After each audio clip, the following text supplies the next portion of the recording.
Have you ever scanned through the radio late at night, catching those strange bits of static between stations? What if one of those signals wasn't just noise? What if it was a message from the past, trapped in time? This is the story of the glass signal, one of the most chilling mysteries in the history of broadcasting. Our story begins in 1977. All across Eastern Europe, amateur radio enthusiasts started picking up something peculiar.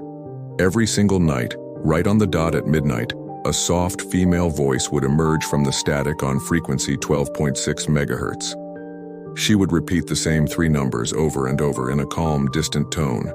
Then, just as suddenly as it started, the broadcast would stop.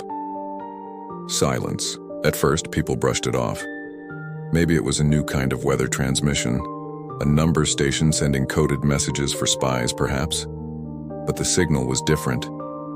It returned every night, at the exact same time, with the same unsettlingly serene voice. Listeners started calling it the glass signal because it sounded so fragile, so delicate, like a voice speaking from inside a glass bottle lost at sea. It felt distant, almost ethereal. Then, after months of repeating the same numbers, something changed.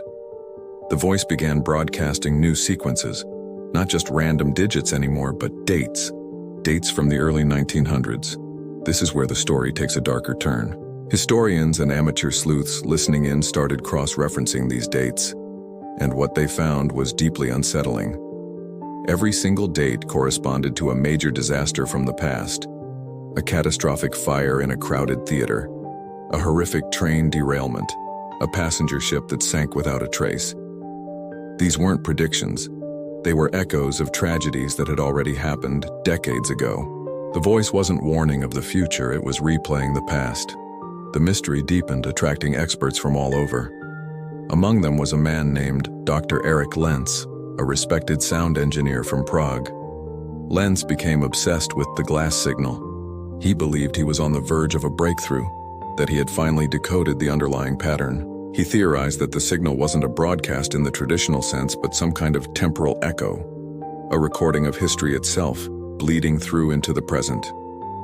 One cold night in December, Lenz announced he was going to attempt something no one else had dared.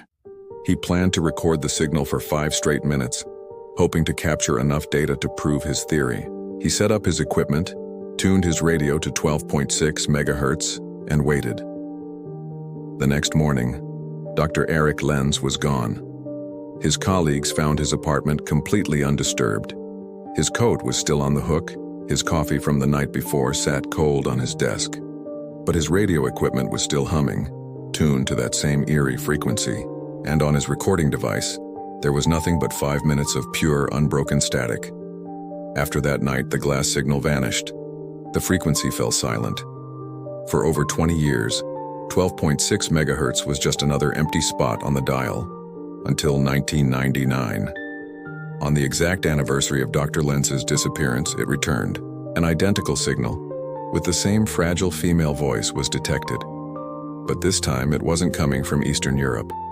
The source was pinpointed to somewhere in the vast, empty expanse of the North Atlantic Ocean. When audio engineers analyzed this new transmission, they discovered something that hadn't been there before. Faintly, in the background underneath the woman's voice was another sound. The unmistakable sound of ocean waves crashing.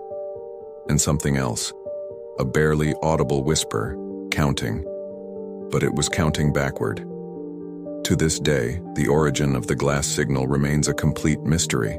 The main broadcast has never returned. But some listeners claim that every December, on the anniversary of that fateful night, a faint pulse can still be detected on 12.6 megahertz. For just 1 minute, they say, you can hear a woman's voice repeating numbers before she fades back into the silence. No one has ever traced its source, and some believe it's because there is no source to trace. They say it's not a transmission at all. It's a recording that never stopped playing. What do you think? Was the glass signal a ghost in the machine, a message from another dimension, or something else entirely? Let me know your theories in the comments below. Thanks for watching, and if you enjoy diving into stories that defy explanation, make sure to like this video and subscribe to our channel for more. We'll see you next time.